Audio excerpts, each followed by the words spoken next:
സച്ചിയുടെയും രേവതിയുടെയും വരാനിരിക്കുന്ന ഒരു അടിപൊളി എപ്പിസോഡിന്റെ റിവ്യൂ ആണ് കേട്ടോ പറയുന്നത്.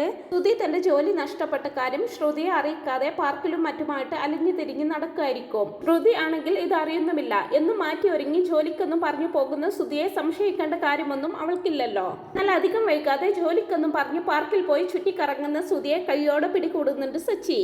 ശ്രുതി കാണാതെ അവന്റെ പ്രവർത്തികളെല്ലാം നിരീക്ഷിച്ചുകൊണ്ട് അത് വീഡിയോ എടുക്കുന്നുണ്ട്. തുടർന്ന് ആ വീഡിയോയുമായിട്ട് നേരെ വീട്ടിലേക്ക് വരികയാണ് സച്ചി.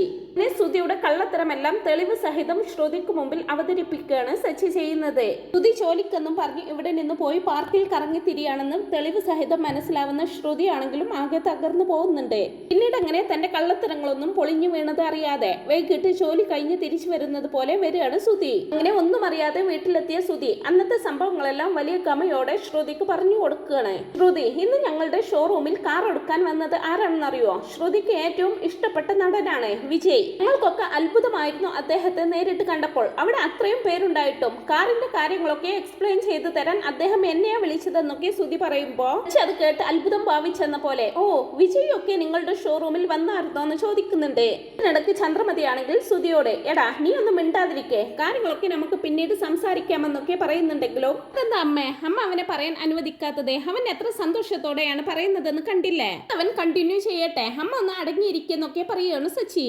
ശ്രുതിയാണെങ്കിൽ ഒന്നും അറിയാതെ വീണ്ടും വീമ്പ് പറഞ്ഞുകൊണ്ടേ ഇരിക്കുകയാണ്. വിജയ് ഒരു കാറിന് പകരം 2 കാർ ബുക്ക് ചെയ്തിട്ടാണ് പോയത്. കാരണം വിജയ് 2 കാർ ബുക്ക് ചെയ്ത സ്ഥിതിക്ക് എനിക്ക് ശമ്പളം കൂട്ടിത്തരാമെന്നും പറഞ്ഞിട്ടുണ്ട് കേട്ടോ ശ്രുതി. അടുത്ത മാസം മുതലേ എനിക്ക് ശമ്പളം ഇരട്ടിയാണെന്നൊക്കെ ശ്രുതി ഇങ്ങനെ വീമ്പ് പറയുമ്പോ ഒട്ടും താല്പര്യമില്ലാത്ത രീതിയിൽ ഇങ്ങനെ നിൽക്കുകയാണ് ശ്രുതി. എല്ലാം കേട്ടിട്ടും ശ്രുതിക്ക് എന്താ ഒരു സന്തോഷമില്ലാത്തതെന്നൊക്കെ കരുതി സംശയത്തോടെ ഇങ്ങനെ ചന്ദ്രമതിയെ നോക്കുമ്പോ ചന്ദ്രമതി എന്തൊക്കെയോ കണ്ണുകൊണ്ട് കാണിച്ചു കൊടുക്കുന്നുണ്ട് ശ്രുതിക്ക്. സമയം സച്ചി പറയുന്നത്, ഇന്ന് നിന്റെ ഷോറൂമിൽ വിജയ് വന്നിട്ടുണ്ടെന്നല്ലേ നീ പറഞ്ഞത്? എങ്കിൽ അതിലും വലിയൊരു കാഴ്ച ഞാൻ നിനക്ക് കാണിച്ചു തരാം. രാവിലെ ജോലിക്കൊന്നും പറഞ്ഞ് എവിടെയാ പോയിരിക്കുന്നതെന്ന് ഞാൻ നിനക്ക് കാണിച്ചു തരട്ടെ. ഇവയിൽ എല്ലാവരും ഒരു തവണ ഇത് കണ്ടതാണ്, പക്ഷെ നീയും കൂടി അത് കാണണം പറഞ്ഞുകൊണ്ട് സച്ചി TV ഓൺ ചെയ്യാണ്. ഇത് തന്നെ പാർക്കിന്റെ വിഷ്വൽ കാണുമ്പോ, അല്ല ഇത് നമ്മുടെ ഇവിടെ അടുത്തുള്ള പാർക്കല്ലേ എന്ന് ചോദിക്കുകയും ചെയ്യുന്നുണ്ട് ശ്രുതി. ഓ, അപ്പൊ നിനക്ക് ഈ പാർക്ക് നന്നായിട്ട് അറിയാമല്ലേ? എന്തായാലും ബാക്കിയുള്ള കാഴ്ചകൾ കൂടി നീ കാണുന്നു പറഞ്ഞുകൊണ്ട് സച്ചി ആ വീഡിയോ ഓൺ ചെയ്യുന്നുണ്ട്. ഇങ്ങനെ പാർക്കിലിരുന്ന് താൻ മറ്റൊരാളുടെ കൂടെ സമയം ചിലവഴിക്കുന്ന വീഡിയോ കാണുന്നതും ആകെ പെട്ടുപോകുന്നുണ്ട് ശ്രുതി.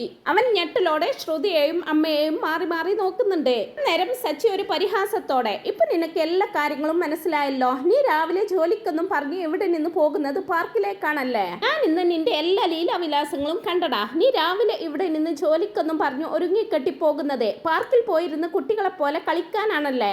ഇല്ലടാ നിനക്കൊന്നും പറഞ്ഞുകൊണ്ട് സച്ചി അവനെ പരിഹസിക്കുമ്പോ, നീ എന്തിനാ ശ്രുതി ഇക്കാര്യങ്ങളെല്ലാം മറച്ചു വെച്ചതെന്ന് ചോദിക്കുന്നുണ്ട് രവീന്ദ്രൻ. ആ സമയം അമ്മയെ നോക്കുമ്പോ ചന്ദ്രമതിക്ക് മുമ്പേ തന്നെ എല്ലാ കാര്യങ്ങളും അറിയാമെന്ന് എല്ലാവർക്കും മനസ്സിലാവുന്നുണ്ട്. ഓഹോ, അപ്പൊ അമ്മയ്ക്കും എല്ലാ കാര്യങ്ങളും അറിയാമായിരുന്നല്ലേ? എല്ലാം അറിഞ്ഞുകൊണ്ടാണ് അമ്മ രാവിലെ ഇവന് വേണ്ടി എല്ലാ കാര്യങ്ങളും ചെയ്തു കൊടുക്കുന്നത്. ചോറും കറികളും ഒക്കെ ബാഗിലാക്കി സ്കൂൾ കുട്ടികളെ പറഞ്ഞു വിടുന്നത് പോലെ പറഞ്ഞു വിടുന്നതല്ലേ? എന്തായാലും കൊള്ളാം, നന്നായിട്ടുണ്ടെന്നൊക്കെ പറഞ്ഞ് സച്ചി അമ്മയെയും പരിഹസിക്കുന്നുണ്ട്. ചന്ദ്രേ, സത്യമാണോ ഈ കേൾക്കുന്നത്? നിനക്കറിയാമായിരുന്നോ ഇക്കാര്യങ്ങളെല്ലാം എന്ന് രവീന്ദ്രൻ ചോദിക്കുമ്പോ വേറെ നിവൃത്തിയില്ലാതെ അറിയാമായിരുന്നെന്ന് സമ്മതിക്കുകയാണ് ചന്ദ്രമതിയും. കേൾക്കുന്ന രവീന്ദ്രൻ ദേഷ്യത്തോടെ ചന്ദ്രമതിയോട് പറയുന്നത്, അന്ന് നീ ആധാരം എന്നോട് പറയാതെ കൊണ്ടുപോയി പണയം വെച്ചു, അതും ഇവർക്ക് വേണ്ടിയിട്ട്. അതെ, ഇവന് ജോലിയില്ലാത്ത കാര്യം നീ എന്നോട് മറച്ചു വെച്ചിരിക്കുന്നു. കൊണ്ടാണ് ഞാനും വർഷയും അന്ന് വണ്ടി എടുക്കാൻ പോവാൻ ഒരുങ്ങിയപ്പോൾ നീ അതും ഇതും പറഞ്ഞ് ഞങ്ങളെ തടഞ്ഞത്. ഷോറൂമിൽ വെച്ച് ഇങ്ങനെ ഒരാൾ അവിടെ ജോലി ചെയ്യുന്നില്ല എന്നെങ്ങാനും അറിഞ്ഞിരുന്നെങ്കിൽ ഞാനും വർഷയും ആകെ നാണം കെട്ടുപോയേനെ എന്നെല്ലാം പറഞ്ഞ് രവീന്ദ്രൻ ചന്ദ്രമതിയെ കണക്കിന് കുറ്റപ്പെടുത്തുന്നുണ്ട്. ശ്രുതി ആണെങ്കിൽ ആകെ വല്ലാത്തൊരവസ്ഥയിൽ നിൽക്കായിരിക്കും. സച്ചി പറയുന്നത്, കുറച്ചു ദിവസം ആ കാർ എന്റെ കയ്യിൽ നിന്നും പോയപ്പോൾ നീ എന്താ എന്നെ കുറിച്ച് പറഞ്ഞിരുന്നത്? ജോലി ഇല്ലാതെ വീട്ടിലിരിക്കുന്നവൻ എന്ന് അല്ലേ? ജോലിയും കൂലിയും ഇല്ലാതെ പാർക്കിൽ പോയിരിക്കുന്ന നിന്നെ പോലെ ഒരുത്തനാണ് അന്ന് എന്നെ കളിയാക്കിയത് അല്ലേ? രേവതി പുറത്തൊരു പൂക്കട ഇട്ടപ്പോഴും അതെന്റെ സ്റ്റാറ്റസിനെ ബാധിക്കുമെന്ന് വരെ നീ പറഞ്ഞില്ലേ? ഇപ്പൊ എവിടെ പോയടാ നിന്റെ സ്റ്റാറ്റസ് എന്നൊക്കെ ശ്രുതിയുടെ തൊലി ഉരിച്ചുകൊണ്ട് ചോദിക്കുന്നുണ്ട് സച്ചി. സമയം ആകെ തകർന്നു നിൽക്കുന്ന ശ്രുതിയുടെ അരികിലേക്ക് രേവതി വന്നിട്ട്, ഈ സമയം ഞാൻ നിന്നോട് ഇത് പറയുന്നത് മോശമാണെന്നൊക്കെ എനിക്കറിയാം, പക്ഷെ എന്നാലും എനിക്കിത് ഇപ്പൊ നിന്നോട് ചോദിക്കണമെന്ന് തോന്നി. അന്ന് നീ പറഞ്ഞു നിന്റെ ഭർത്താവ് കാർ സെയിൽ ചെയ്യാൻ പോവുകയാണെന്ന്, ഷർട്ടൊക്കെ അയൺ ചെയ്ത് ഡീസന്റ് ആയിട്ട് വേണം പോകാനെന്ന്. എന്റെ ഭർത്താവ് വെറും ഒരു ഡ്രൈവർ അല്ലേ എന്ന് പറഞ്ഞ് കളിയാക്കുകയും ചെയ്തു. മിനുക്കിയ ഷർട്ടൊക്കെ ഇട്ട് പാർക്കിൽ പോയിരുന്ന് കളിക്കുന്ന നിന്റെ ഭർത്താവിന്റെ ഈ ജോലിയുടെ മഹത്വത്തെ കുറിച്ചാണോ നീ അന്ന് പറഞ്ഞത് എന്നെല്ലാം പറഞ്ഞ് രേവതിയും ശ്രുതിയെ പരിഹസിക്കുമ്പോ ആകെ നാണം കെട്ടു പോവുകയാണ് ശ്രുതി. തിരിച്ചൊരു വാക്ക് പോലും അവരോട് പറയാനാകാതെ അവിടെ നിന്ന് ശരിക്കും ഉരുകി പോവാണ് അവള്. ചന്ദ്രമതിയാണെങ്കിലും പഞ്ചപുച്ഛമടക്കി ഒന്നും മിണ്ടാനാവാതെ തല താഴ്ത്തി നിൽക്കുകയാണ്. കാരണം തെളിവ് സഹിതമാണല്ലോ സച്ചി എല്ലാ കള്ളത്തരവും പൊളിച്ച് അടുക്കിയിരിക്കുന്നത്. എന്തെങ്കിലും പറഞ്ഞു പിടിച്ചു നിൽക്കാനുള്ള ഒരു ന്യായവും അവരുടെ ഭാഗത്തില്ലാത്തത് കൊണ്ട് തന്നെ ചന്ദ്രമതിക്കും ശ്രുതിക്കും ശ്രുതിക്കും ഒന്നും മിണ്ടാനാവുന്നില്ല.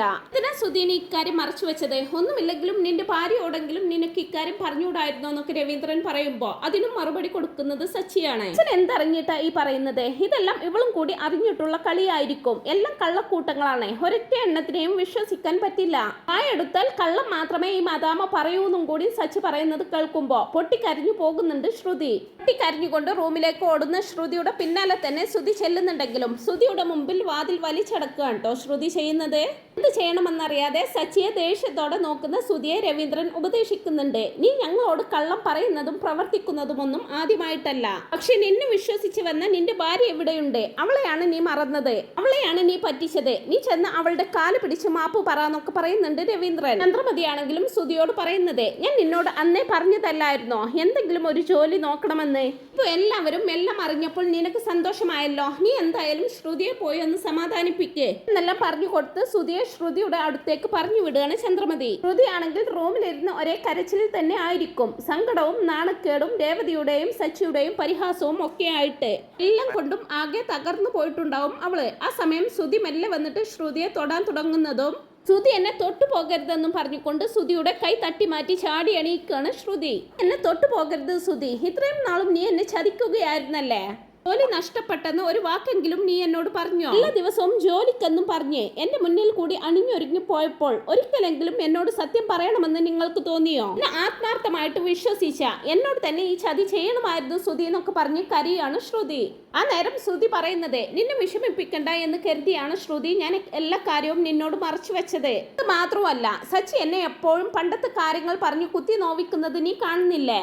എന്റെ ജോലി നഷ്ടപ്പെട്ട കാര്യം അവൻ അറിഞ്ഞാൽ അവന്റെ മുന്നിൽ പിടിച്ചു നിൽക്കാൻ പറ്റില്ലെന്നൊക്കെ പറഞ്ഞ് ഒരുപാട് ന്യായമൊക്കെ നിരത്തുന്നുണ്ട് ശ്രുതി. എന്നിട്ട് ഇപ്പൊ എന്താ സംഭവിച്ചത് ശ്രുതി? എല്ലാവർക്കും മുമ്പിൽ ഞാൻ നാണം കെട്ടു പോയില്ലേ? രേവതിയുടെയും സച്ചിയുടെയും മുമ്പിൽ തല കുനിച്ച് നിൽക്കേണ്ട ഒരു അവസ്ഥ എനിക്ക് ഉണ്ടാക്കി തന്നില്ലേ?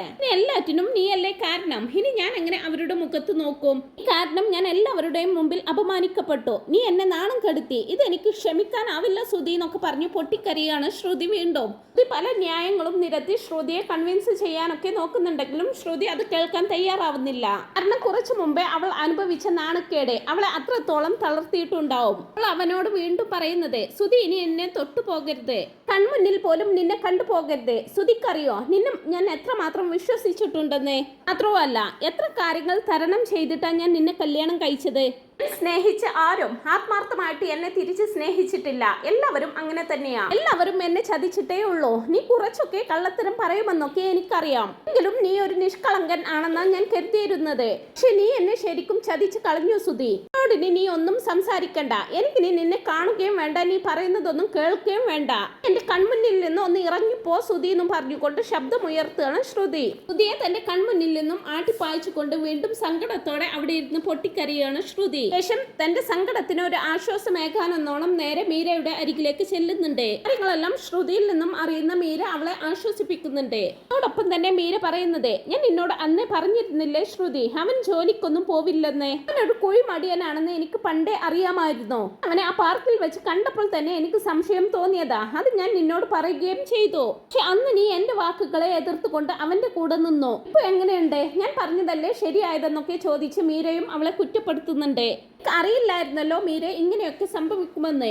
എനിക്ക് എന്തെങ്കിലും ഒരു സൂചന തന്നിരുന്നെങ്കിലല്ലേ ഞാൻ ഇതൊക്കെ അറിയൂ. എല്ലാവരുടെ മുമ്പിലും ആകെ നാണം കെട്ടുപോയി.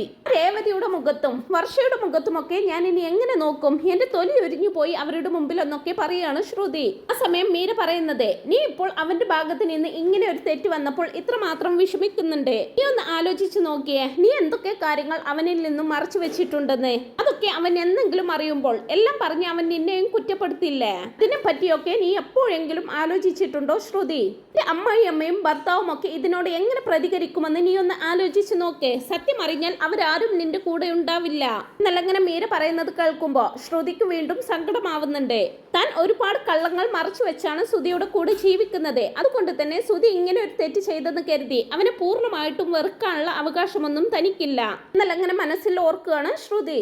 മീര വീണ്ടും പറയുന്നത്, അവനിപ്പോ ഒരു ജോലി ഇല്ലെന്നുള്ള കാര്യം സത്യമായിരിക്കും. അവസാനിക്കും. ഈ ഒരു പ്രശ്നം അവനൊരു ജോലി കിട്ടുന്നതോടെ തീരാവുന്നതേ ഉള്ളൂ. അതുകൊണ്ട് നീ ഇതൊരു വലിയ പ്രശ്നമാക്കാതിരിക്കുന്നതാണ് നല്ലതെന്നൊക്കെ പറഞ്ഞ് ശ്രുതിയെ ഉപദേശിക്കുകയാണ് മീര.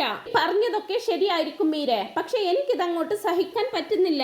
ഒരു കള്ളുകുടിയൻ ആയതുകൊണ്ട് തന്നെ രേവതിക്ക് ആ വീട്ടിൽ ഒരു വിലയും കിട്ടുന്നില്ല. അതുപോലെ തന്നെ ആയിരിക്കില്ലേ ഇനി എന്റെയും അവസ്ഥയും. ശ്രുതിക്ക് ജോലി ഇല്ലാത്ത കാരണം എന്തൊക്കെ പറഞ്ഞ് അവരെന്നെ കളിയാക്കുമെന്നോർത്തിട്ട് എനിക്ക് ആ വീട്ടിലേക്ക് പോവാനേ തോന്നുന്നില്ല എന്നൊക്കെ പറഞ്ഞ് ശ്രുതി ഇങ്ങനെ മടിച്ചു നിൽക്കുമ്പോ മീര വീണ്ടും അവളെ ഉപദേശിക്കുകയാണ്. ഇങ്ങനെ അതും ഇതും പറഞ്ഞ് ഇവിടെ ഇരിക്കാതെ അവിടെ ഇപ്പോൾ ശ്രീകാന്ത് വർഷയെ വിവാഹം കഴിച്ചു. ഇതിനോടനുബന്ധിച്ച് എന്തൊക്കെ പ്രശ്നങ്ങൾ അവിടെ ഉണ്ടായി, എന്നിട്ടും അവരെ വീട്ടിലേക്ക് തിരിച്ചു വിളിച്ചില്ലേ, അതുപോലെ ഇതും അങ്ങ് അവസാനിച്ചോളും, നീ അത് വലിയ പ്രശ്നമാക്കാതിരുന്നാൽ മതി എന്നൊക്കെ പറഞ്ഞ് മീര വീണ്ടും അവളെ ഉപദേശിക്കുന്നുണ്ട്. മീര എത്രയൊക്കെ ഉപദേശിച്ചിട്ടും ശ്രുതിയുടെ മുഖം അങ്ങ് തെളിയുന്നില്ല. ഒരു കാര്യം ശ്രുതിക്ക് താങ്ങാവുന്നതിലും അപ്പുറമായിരിക്കും. കൊണ്ട് തന്നെ ശ്രുതി മീരയോട് തിരിച്ചൊന്നും പറയാതെ അവിടെ നിന്ന് ഇറങ്ങി പോവുകയാണ് ചെയ്യുന്നത്.